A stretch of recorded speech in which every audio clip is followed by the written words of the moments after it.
Let me tell you about a moment in history that changed everything. Not through conquest, not through some brilliant military campaign, but through desperation, innovation, and one woman's refusal to watch her family starve. The autumn storms of 892, after Christ battered the Norwegian coastline with unprecedented fury. Picture this: a small fishing village perched on the edge of what would eventually become Bergen, just a collection of wooden longhouses, stone smokehouses, and fishing boats pulled up on rocky beaches. And there, standing on the shore, was a woman named Astrid Hjortsdottir, scanning the horizon for ships that would never return. Her husband and 2 sons had sailed out 3 weeks earlier during the final fishing expedition before winter. This was standard practice, right? You pushed the season as far as you dared because every fish you caught meant survival through the brutal Norwegian winter. But that autumn, the sea had other plans. The sea had swallowed them whole. Now, before we go further, you need to understand what this meant in Viking society. Astrid wasn't just grieving, she was facing complete social and economic collapse. She had 3 daughters to feed: 12-year-old Sigrid, 9-year-old Gudrun, and 5-year-old Thora, plus her aging mother Ragnhild, whose hands were so bent with joint pain she couldn't work anymore. A widow without sons, that was about as vulnerable as you could get in 9th century Scandinavia. Her household owned a small stone smokehouse and some fishing equipment. But here's the brutal reality: without men to actually catch the fish, these assets meant almost nothing. It's like owning a Ferrari without any gas. The tools are impressive, but they're not going to help you. But wait, it gets worse. The entire village was teetering on the edge of catastrophe. That unusual autumn humidity we mentioned, it had caused their dried fish stores to develop this grey-green mould. What should have lasted until spring would barely see them through midwinter. And we're not talking about running out of snacks here. We're talking about starvation. Real, actual starvation. Let me explain why fish preservation mattered so much. Viking communities on the Norwegian coast depended entirely, and I mean entirely, on preserved fish for winter survival. Sure, they had abundant cod, herring, and haddock during summer months. The waters were thick with them. But winters? Winters brought storms so violent that going out in a boat was suicide. The temperatures dropped so low that nothing grew. Nothing. You either had preserved food or you died. It really was that simple. So every household spent late summer and autumn frantically preserving fish through smoking and drying. The traditional method involved hanging split fish on wooden racks in smokehouses filled with wood smoke, then allowing them to air dry for several weeks. This produced what they called stockfish dried cod, so hard you could literally use it as building material. I'm not exaggerating. This stuff was harder than most wood. But here's the problem that nobody had solved. The process was unreliable. Roughly 30 to 40% of preserved fish spoiled before spring, especially during humid autumns. Think about that for a second. You spend all summer and autumn working desperately to preserve enough food to survive winter, and then almost half of it rots anyway. A bad preservation season didn't mean you'd go hungry, it meant entire families would starve to death. Now Astrid had something valuable, accumulated knowledge passed through generations. Her grandmother Inga had been the village's most respected food preserver before her death 2 winters earlier. Ragnhild had learned from Inga, and Astrid had learned from Ragnhild. 3 generations of accumulated knowledge lived in Astrid's hands: observations about smoke and wood types, experiments with different salting methods, careful attention to weather patterns and timing. But here's what's fascinating. Her grandmother had whispered about certain techniques that she considered experimental, variations that seemed strange or unnecessary to the village's male leaders, things that went against conventional wisdom. And now, with desperation forcing innovation, with her family's survival literally at stake, Astrid began experimenting with these forbidden techniques. She started with wood selection. Most villagers used whatever wood burned readily: pine, spruce, cheap and abundant. Just grab whatever's lying around and throw it in the fire, right? But Astrid knew different woods produced fundamentally different smoke. She gathered alder for its clean, sweet smoke, birch for steady, moderate heat, juniper for its preservative oils. She burned these woods in specific sequences, controlling temperature by adjusting airflow through carefully placed stones in her smokehouse vents. Then came the salt experiments. Salt was expensive and precious, usually imported from coastal evaporation pools or traded from the south. You didn't waste it on experiments, but Astrid realized that salt alone drew moisture out too quickly, making fish brittle and prone to cracking. Her grandmother had mentioned mixing salt with ash from certain woods, so Astrid began testing ratios, 1 part salt to 3 parts ash from birch and alder. The ash provided alkalinity that inhibited bacterial growth, while the salt drew out moisture. It was chemistry without knowing chemistry, if that makes sense. But the real breakthrough, the thing that made all the difference, was timing. Traditional methods smoked fish for 3 to 4 days, then hung them to dry for 2 to 3 weeks. Astrid realized through careful observation that the critical phase came in the first 48 hours. By maintaining precise temperature warm enough to prevent bacterial growth but cool enough to avoid actually cooking the flesh and controlling humidity through strategic smoke density, she could create an environment where fish dried evenly without developing those internal moisture pockets where rot always began. Her method required constant attention. We're talking about checking smokehouse temperature by holding her hand inside for a count of 10, adjusting wood placement to maintain consistent smoke, rotating fish positions to ensure even exposure. This was exhausting, exacting work that consumed entire days and nights, and the village elders noticed. Old Bjorn, who led the village council, mocked her openly. Women's fussing, he called it, a complete waste of precious salt. You can almost hear the condescension, right? This widow, trying to reinvent methods that men had used for generations. Who did she think she was? But then, autumn progressed into early winter, and a stark reality emerged. The village's communal stores showed increasing rot. Dark spots appeared on dried fish, spreading like disease despite efforts to remove affected pieces. The acrid smell of decay filled storage houses. Families began doing the math, calculating whether their food would last until spring, and for some families, the answer was no, they wouldn't make it. Meanwhile, Astrid's stores remained pristine. Her fish showed no mold, no decay, no soft spots. The flesh stayed firm and clean-smelling. When soaked overnight and boiled, it reconstituted into tender, edible protein.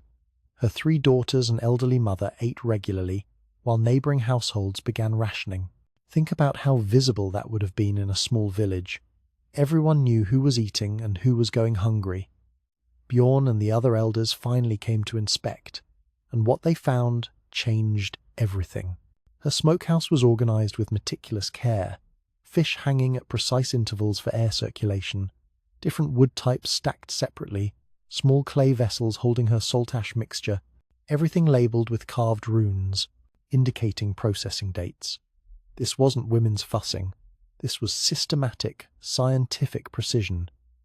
The elders faced a choice that I find absolutely fascinating from a human psychology standpoint. They could continue dismissing women's knowledge and watch their families literally starve to death, or they could swallow their pride and learn from a widow. What would you do? What could you do? Hunger proved more persuasive than tradition. By midwinter, Astrid was teaching other households her method. Not everyone succeeded. The technique required patience and attention to detail that some people simply lacked. But those who followed her instructions carefully preserved their remaining fish successfully. The village survived the winter. More importantly, word began to spread to neighbouring communities. Traders heard the story. Travellers carried the tale. A woman in the Bergen region had discovered something extraordinary, a way to make dried fish last twice as long without spoiling. That winter of 892 to 893, after Christ marked a turning point, Astrid's innovations solved one of the most critical resource problems facing Viking society. Communities that could preserve more fish could support larger populations, outfit longer trading voyages, feed warriors during extended campaigns. The strategic implications were staggering, and here's what makes this story so powerful. The knowledge came from someone. Norse society typically marginalized a widowed woman with no sons, whose authority came solely from demonstrated competence. No inherited status, No military victories, just the ability to prove, through evidence anyone could see and taste, that she had solved an impossible problem. But this was just the beginning, because what happened next would transform not just one village, but an entire civilization. Spring of 893 brought something unexpected to Astrid's village. Visitors. Now, you have to understand how information travelled in Viking society. There was no internet, obviously, no newspapers, no phone calls, but there were trade routes, intricate networks of merchants, sailors, and travellers who moved along the coasts and between settlements, carrying more than just goods. They carried stories, they carried news, and that spring they carried news of Astrid. Traders who had wintered in nearby communities heard about the widow who had solved the preservation problem. Some dismissed it as exaggeration, you know how these stories grow in the telling, but others were curious enough to investigate. By summer, visitors began arriving to learn directly from Astrid. She found herself in a position that must have seemed impossible just months earlier. She was sought after, valuable. Her household suddenly prospered from teaching fees paid in silver, cloth and livestock. But here's where Astrid showed real strategic thinking. She understood something that many innovators throughout history have failed to grasp. Knowledge shared becomes knowledge protected. Think about it. If only her household knew the technique, rivals might eliminate her to suppress it or steal it by force. She'd be a target. But if the method spread widely, it became impossible to suppress, and her reputation as its originator would endure. She'd be legendary. So, she made a deliberate choice. She would teach anyone willing to learn, but more importantly, she trained her 3 daughters as master practitioners who could travel and spread the knowledge throughout Norse territories. This was the real genius move, creating a network of teachers who carried her name and her technique everywhere they went. Sigrid, the eldest at 12, had inherited her mother's patience and attention to detail. Gudrun, 9 years old, possessed a gift for explaining complex processes. Simply, that rare ability some people have to make complicated things clear. Young Thora, only 5, would grow up knowing nothing but the new method. She would carry it forward to future generations without any memory of the old, less effective ways. Astrid trained them not just in the technique itself, but in teaching, how to demonstrate wood selection, how to explain timing without precise measurements, using body rhythms like heartbeats and breaths for counting, using hand heat for temperature assessment, using visual cues for smoke density. She taught them to adapt the method to different conditions, coastal versus inland, humid versus dry climates, different available wood types. This adaptability is what allowed the method to spread so successfully. The technique moved through Viking communities like water flowing downhill, following natural channels. Women moved between settlements through marriage, carrying preservation knowledge to their new households. Seasonal gatherings, religious festivals honoring the gods, trading fairs, wedding celebrations became opportunities for disdow. Knowledge exchange. Preservation experts examined each other's work, shared innovations, solved problems collectively. And here's what's beautiful. The method evolved. A woman in the Lofoten Islands, way up in the Arctic, discovered that adding small amounts of crushed juniper berries to the salt ash mixture enhanced preservation in the far north's extreme cold. A preserver in the Faroe Islands developed techniques using the archipelago's constant winds to supplement smoking. These weren't corruptions of Astrid's method. They were regional adaptations that enriched the core technique. By 900 after Christ, just 7 years after Astrid's desperate winter, her technique had reached Iceland. Now, Iceland's settlement had begun around 874 after Christ, so it was still relatively new, and Iceland depended entirely on preserved food. The island's brief summers and lack of timber made food preservation even more critical than in Norway. You couldn't just go chop down trees for your smokehouse. There weren't many trees. So Icelandic settlers adapted Astrid's method brilliantly to local conditions. With limited wood, they used sheep dung for fuel. I know that sounds unpleasant, but it burned steadily and was abundant. They developed techniques using volcanic stone smokehouses that retained heat with remarkable efficiency. They discovered that Iceland's cold, dry air allowed them to reduce smoking time while extending air-drying periods. The result? Preserved Icelandic cod became renowned for exceptional quality. It was a regional specialty, a premium product. The method spread intersected with massive political changes sweeping through Scandinavia. Harald Fairhair's unification of Norway completed around 930. After Christ, after decades of warfare, created larger political units capable of supporting more sophisticated trade networks. And here's where preservation technology became a tool of power. Jarls, these. The regional chieftains competed not just through military might anymore, but through economic prosperity. The ability to feed warriors year-round, that changed everything. To outfit trading expeditions lasting 6 months or more, to support craftsmen and shipbuilders through winter when no work could be done outdoors, these capabilities determined who held power and who didn't.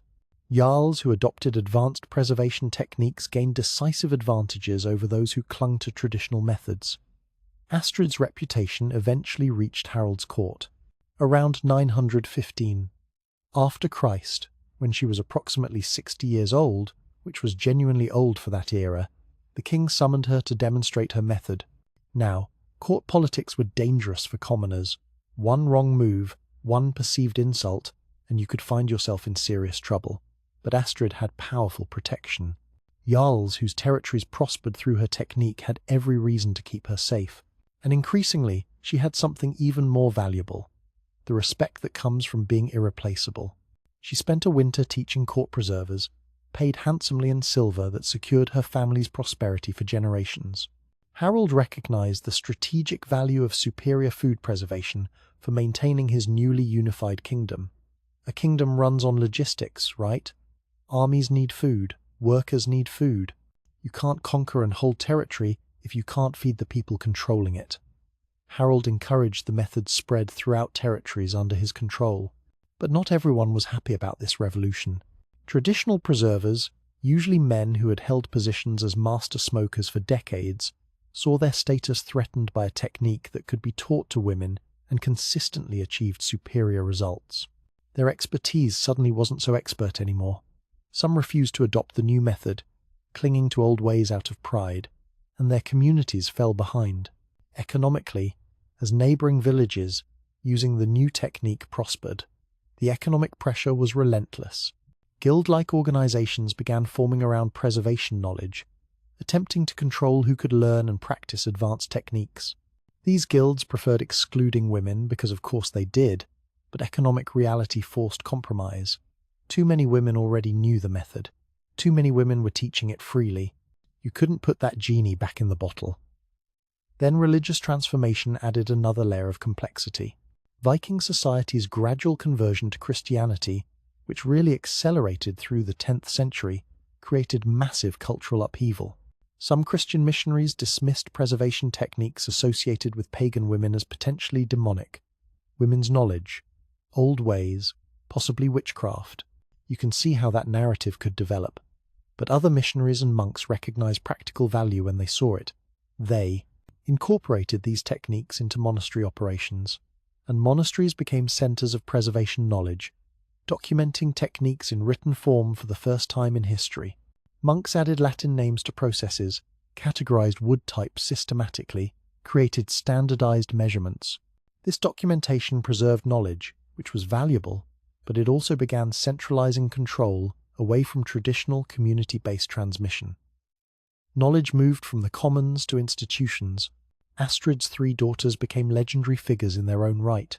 Sigrid married a prosperous trader and travelled throughout the North Atlantic settlements, teaching preservation methods in Iceland, the Faroe Islands, and Orkney. She became known as Sigrid the Wise, that was her actual nickname, sought after by communities struggling with food security. Can you imagine? The daughter of a desperate widow becoming someone that communities across the North Atlantic requested by name? Gudrun took a different path.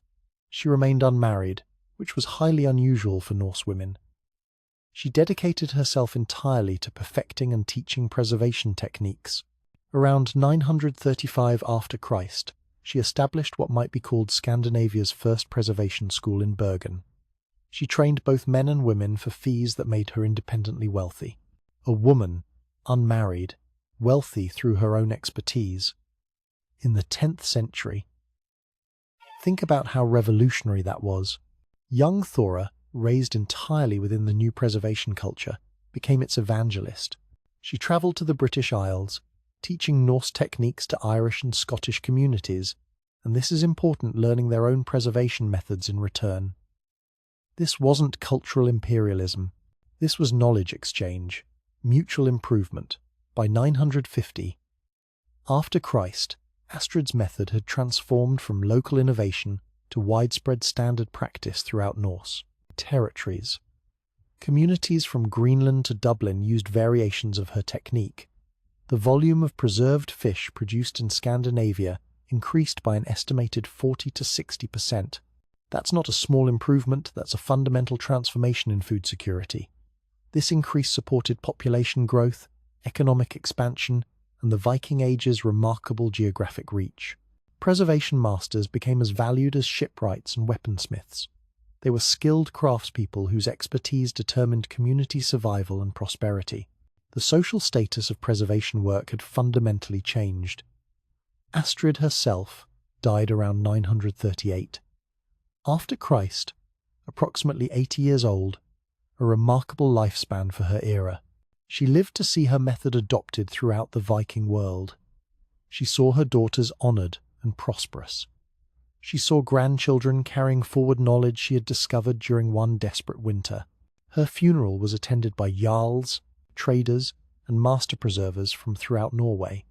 They buried her with honour goods, typically reserved for male leaders, fine clothing, silver arm rings, carved wooden preservation tools, recognizing that her contribution to Norse civilization rivaled any warrior's conquests. And in a society that celebrated warriors above all else, that recognition meant something profound. It meant that innovation, knowledge, and problem-solving could earn the same respect as military victories. That a woman's contribution could be valued equally with a man's. That survival skills mattered as much as fighting skills. But the story doesn't end with Astrid's death. Because her method was about to become something much bigger than a Norse technique. It was about to become the foundation of an economic empire. The 11th century witnessed something extraordinary. Preserved Norwegian fish transformed from a regional commodity into a cornerstone of European trade. And the reason? The Catholic Church. Church law prohibited eating meat on Fridays, throughout Lent's 40 days before Easter, on vigils before major holy days, during Ember days marking seasonal transitions. Depending on how strictly communities observed these rules, Christians might abstain from meat between 100 and 180 days per year. That's potentially half the year without meat. This created absolutely enormous demand for fish protein. But not just any fish. You needed preserved fish that could be stored indefinitely, transported long distances without refrigeration, and reconstituted into edible meals. Fresh fish spoiled in days. Salted fish required expensive salt and constant monitoring. But properly dried stockfish, that could last for years.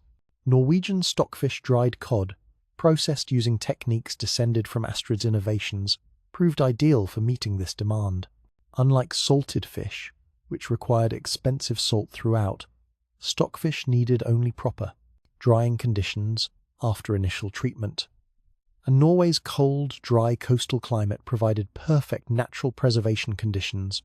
Unlike pickled herring from the Baltic, stockfish could be stored for years without spoiling and required no brine barrels for transport. Unlike fresh fish, it could travel inland to landlocked regions, hundreds of miles from water. A single dried cod, weighing perhaps 2 pounds, could feed a family for several days when properly prepared. You'd soak it overnight to reconstitute the flesh, then boil or stew it with whatever vegetables and grains you had available. For medieval Europeans, this was reliable protein in a world where protein was often scarce. Bergen emerged as Europe's stockfish capital, and this wasn't accidental. The city's location on Norway's southwestern coast provided access to rich fishing grounds where cod congregated in massive numbers during spawning season. More importantly, Bergen sat at the nexus of trade routes connecting Scandinavia to Britain, Germany, and eventually the Mediterranean. It was a natural hub. By 1050 after Christ, Bergen's fish markets handled hundreds of thousands of dried cod annually. Try to picture this scale. Specialized facilities stretched along the coastline, massive drying racks that looked like forests of wooden poles, enormous warehouse complexes for storage, inspection stations where quality controllers graded fish by size and preservation quality. The entire landscape transformed around this single industry. The economic scale was staggering. A medium-sized preservation operation might process 10,000 to 20,000 fish per season, requiring coordinated labor from dozens of workers. Large operations run by wealthy merchants processed hundreds of thousands. This wasn't cottage industry anymore. This was mass production, using medieval technology. The work followed strict seasonal rhythms that governed entire communities' lives. Cod fishing peaked from February through April, when fish migrated to spawning grounds along the coast. This created an intense 10 to 12-week period when communities worked frantically to catch, process, and preserve the year's supply. Everyone participated.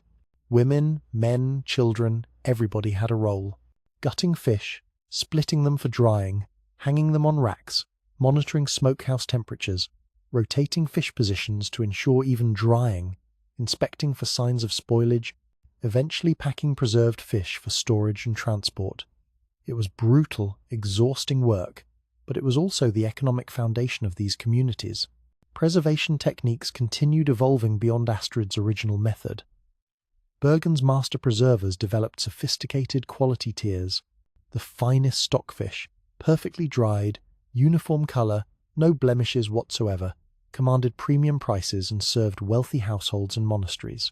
Medium-grade fish fed urban workers and moderately prosperous peasants. Lower grades, including fish with minor imperfections or pieces rather than whole fish, provided affordable protein for the poor. Nothing was wasted. Even fish heads and bones were boiled down for oil and glue. Every part had value. Then the Hanseatic League entered the picture. This confederation of German merchant guilds dominated Baltic and North Sea trade, and they recognized stockfish's value immediately. Around 1200 after Christ, Hanseatic merchants established permanent trading posts in Bergen. They brought finished goods, grain, and luxury items from continental Europe, trading them for stockfish they could sell throughout Christian Europe at enormous profit. Initially, this relationship benefited both parties. Norwegian producers gained access to broader markets and imported goods their own economy couldn't produce. German traders gained reliable access to a commodity with seemingly insatiable demand. It looked like a win-win situation, but power dynamics gradually shifted. And this is where the story gets darker. The Hanseatic merchants possessed something Norwegian producers fundamentally lacked: sophisticated distribution networks, established relationships with buyers throughout Europe, and access to capital for large-scale operations. They didn't just trade fish. They began controlling production itself. They extended credit to Norwegian fishing households, which sounds helpful until you realize what it meant. They were effectively turning independent producers into dependent suppliers who delivered fish in exchange for debt forgiveness. They established quality standards that allowed them to reject fish and demand lower prices. They gained control of critical infrastructure warehouses, ships, eventually even processing facilities. The Norwegian producers were being squeezed out of controlling their own industry. Meanwhile, Norwegian stockfish fed medieval Europe's expansion. Monasteries relied on it for year-round. Protein, remember. They observed fasting rules more strictly than most laypeople. Crusading armies carried it as field rations. It didn't spoil, required no cooking equipment beyond a pot and water, and provided portable nutrition. Growing urban populations in London, Paris, Hamburg, and other cities depended on imported dried fish to supplement inadequate local food sources. You couldn't feed a city of 50,000 or 100,000 people on local fishing alone. Remote regions far from water, mountain communities, Central European villages, even Mediterranean areas, despite their own fishing traditions, purchased Norwegian stockfish because it reached them more reliably than any alternative. The distribution network was that sophisticated. The scale of consumption was remarkable. England alone imported millions of dried cod annually by 1250 after Christ. Millions. The Catholic Church, with thousands of monasteries, abbeys, and convents, consumed staggering quantities. Even modest monasteries, housing 20 to 30 monks, might purchase several thousand fish yearly. Major establishments like Cluny, with hundreds of residents, consumed tens of thousands annually. Stockfish became so integral to medieval diet that entire industries developed around its preparation and consumption. Urban fishmongers specialized in selling it. Specialized tools evolved: wooden mallets for pounding dried fish tender, stone mortars for grinding, soaking barrels designed specifically for reconstituting stockfish. Cookbook manuscripts included dozens of stockfish recipes. It was everywhere in medieval cuisine, but this economic success came with serious costs. Norwegian coastal communities became dependent on a single export commodity. When fish populations fluctuated due to climate or overfishing, when weather disrupted processing seasons, when trade routes shifted due to politics or warfare, entire regions suffered. It's the classic resource curse problem. Your whole economy depends on one thing, and you're vulnerable to every shock affecting that one thing. More insidiously, the concentration of wealth among Hanseatic middlemen rather than Norwegian producers meant Norway captured only a fraction of stockfish's true economic value. A dried cod that a Norwegian fisher received perhaps 3 pennies for might sell in London for 10 pennies and in inland Germany for 20 pennies. The profits accumulated not in Norway but in Hanseatic counting houses in German cities. Norway was being systematically extracted of its wealth by middlemen. Religious institutions played ambiguous roles in all this. On one hand, monasteries preserved and refined preservation knowledge. They maintained written records of techniques that might otherwise be lost to time. Monks experimented systematically, testing variables and documenting results. This created valuable knowledge archives that we're still studying today. But monasteries also restricted access to this knowledge, treating preservation expertise as proprietary information that enhanced their own economic positions. Some monasteries operated their own preservation facilities, competing directly with secular producers. And the Church's fasting rules, while creating the demand that made the stockfish trade possible, also meant religious authorities could influence markets through strictness or laxity in enforcement. They had tremendous power over the industry. By 1300 after Christ, Norwegian stockfish had become an indispensable element of European civilization. It was as important as grain for bread, salt for preservation, or iron for tools. Children from Scotland to Sicily grew up eating it. Entire communities organized their economic lives around its trade. Political relationships between regions depended partly on access to stockfish supplies. The knowledge that one desperate Viking widow discovered during a brutal winter thaw centuries earlier now sustained millions of people across a continent. Her innovation had become infrastructure invisible, taken for granted, but absolutely essential to how medieval civilization functioned. Yet the irony remained. The communities that produced this wealth-generating commodity had lost control of the wealth itself. The descendants of the people who had developed these techniques were now laborers in an industry dominated by foreign merchants. Economic power had shifted away from the innovators to the distributors, and they were about to face a catastrophe that would nearly destroy everything. Summer of 1349 after Christ. A ship arrived in Bergen from England carrying trade goods, merchants, and something else, something invisible and deadly. The plague bacterium, Yersinia pestis, spread by rat fleas, found ideal conditions in Bergen's crowded warehouses and dense urban neighborhoods. By winter, the city's population had collapsed. The Black Death showed absolutely no mercy. Rich and poor, young and old, skilled and unskilled, died in roughly equal proportions. Coastal villages dependent on fishing and preservation lost between 50 and 70% of their populations within 18 months. 50 to 70%. Try to imagine your community losing half to 2/3 of everyone you know in a year and a half. But the catastrophe extended far beyond the immediate deaths. As horrible as those were, preservation knowledge resided not in books, but in people, in hands that knew precisely how smoke should smell at different stages of the process, in eyes that could judge fish readiness by color and texture, in experience that taught when to adjust temperature or humidity based on subtle environmental cues you couldn't fully articulate. Master preservers typically trained apprentices over 10 to 15 years, gradually transferring accumulated wisdom through demonstration and practice. You couldn't learn this from a manual. It required time, repetition, and hands-on correction. The plague killed both masters and apprentices before knowledge could transfer to survivors. Entire lineages of expertise vanished in months. Bergen's preservation facilities stood empty. Drying racks remained vacant during processing season. Imagine that.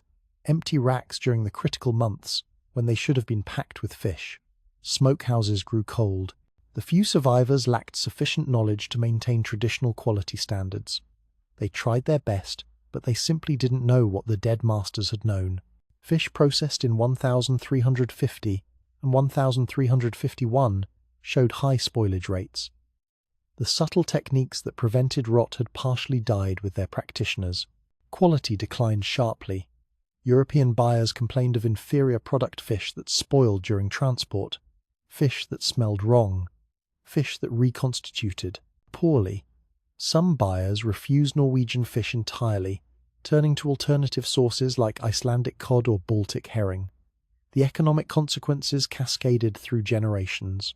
Reduced production meant fewer Hanseatic ships visiting Norwegian ports, creating trade isolation. You can't maintain trade networks without trade volume.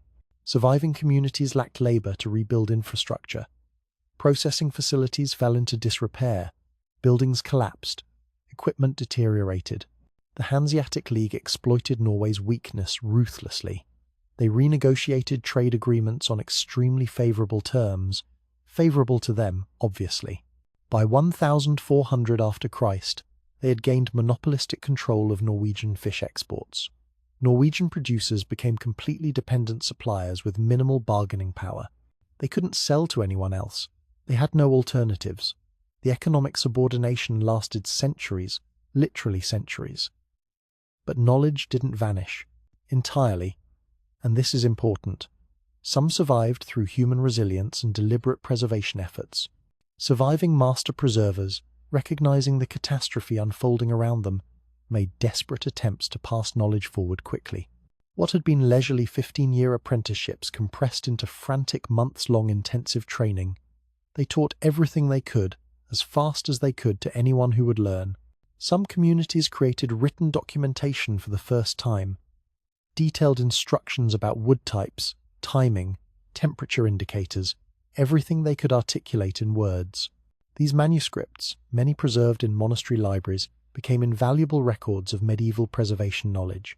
We still have some of these documents. They're fragmentary, incomplete, but they exist. Guilds tightened control dramatically. Pre-plague guilds had been relatively open, allowing ambitious newcomers to learn through apprenticeship if they showed aptitude. Post-plague guilds, protecting remaining expertise from dilution, became exclusive. They limited membership to families with generational preservation knowledge. They created elaborate initiation rituals and oaths of secrecy. They prosecuted unauthorized practitioners aggressively. This protectionism preserved knowledge but also restricted innovation and kept production below pre-plague levels for decades. The stockfish trade gradually recovered but never quite achieved its earlier scale or quality. By 1450 after Christ, Norwegian production had stabilized at roughly 60 to 70% of pre-plague volumes. Icelandic producers, less affected by plague due to geographic isolation, captured market share that Norway never fully reclaimed. The Hanseatic League's total control meant Norwegian communities received subsistence payments while German merchants captured virtually all profits. This economic structure persisted through the early modern period, contributing to Norway's relative poverty compared to other European regions. Yet beneath these surface changes, traditional knowledge endured in surprising ways. Small coastal communities, relatively isolated from plague-ravaged cities, maintained preservation practices with less disruption. Knowledge passed grandmother to granddaughter, mother to daughter, in unbroken chains stretching back centuries. These communities preserved not just techniques, but also cultural memory stories about preservation's history, legendary master preservers of the past, the spiritual and social dimensions that made preservation more than mere food processing. Through the 16th and 17th centuries, as European economies modernized, stockfish remained essential. The Protestant Reformation didn't eliminate fasting traditions. Protestant regions maintained fish consumption habits established over medieval centuries. Catholic regions continued strict observance. New World colonization created additional demand. European settlers in the Americas relied heavily on imported dried fish because local food systems took time to establish. Bergen remained Europe's primary stockfish port, despite competition from Iceland, the Faroes, and emerging Scottish producers. The Industrial Revolution brought mechanization that changed everything. Steam-powered processing equipment replaced hand labor for cutting and cleaning.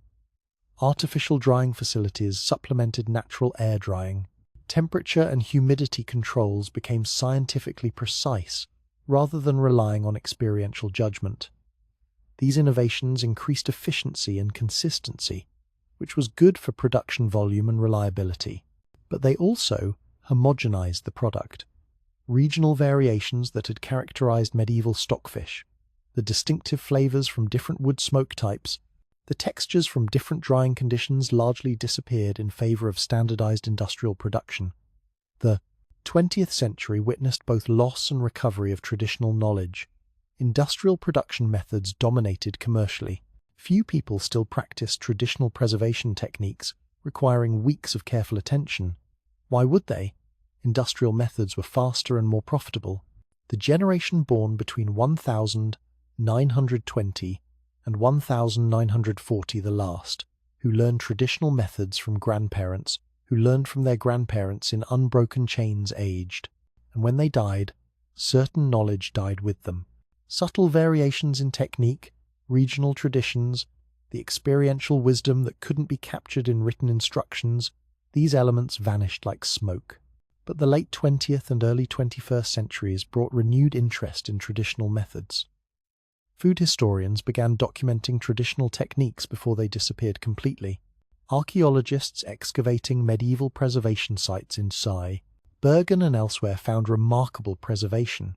Original medieval smokehouses, ancient fish remains showing processing techniques, tools and equipment revealing exactly how work was done. These discoveries helped reconstruct lost knowledge, filling in gaps in the written record. Museums created preservation demonstrations.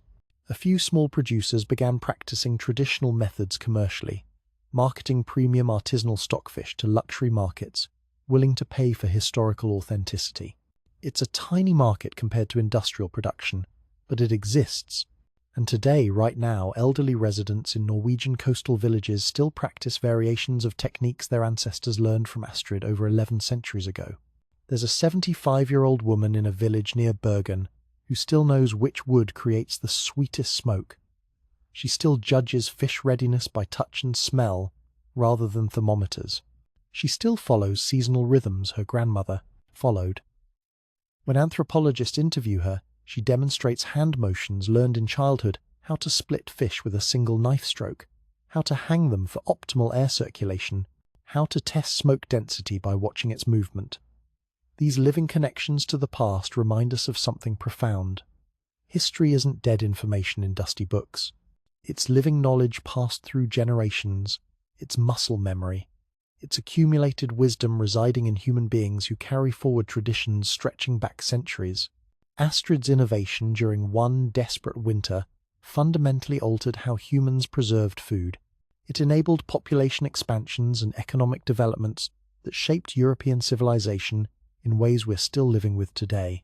Her legacy survives not just in history books, but in the hands and memories of people still practicing crafts she helped create. In the stockfish still produced along Norway's coast, in the genetic memory of cultures built around preserved fish, the knowledge one woman developed to save her family survived wars, plagues, economic upheavals, and technological revolutions. It survived the Black Death that killed millions. It survived the transition from pagan to Christian society. It survived industrialization. It survived the shift from traditional to modern economies. It's still present, still valuable, still connecting present to past. And that connection, that unbroken thread, stretching from a desperate widow in 892 after Christ to elderly practitioners today, tells us something important about human resilience, the power of shared knowledge, and how innovation doesn't always come from the people or places we expect. Sometimes, the most transformative ideas come from the margins, from people society underestimates. From moments of desperation when survival demands creativity, Astrid Hjortsdottir's story reminds us that history is shaped not just by kings and warriors, but by innovators solving practical problems, by knowledge shared freely rather than hoarded, by techniques refined across generations, by the quiet persistence of communities maintaining traditions against enormous pressures to abandon them. Her method made dried fish last twice as long without spoiling. But her real legacy was demonstrating that innovation, knowledge, and problem-solving could be just as powerful as conquest and could last far longer.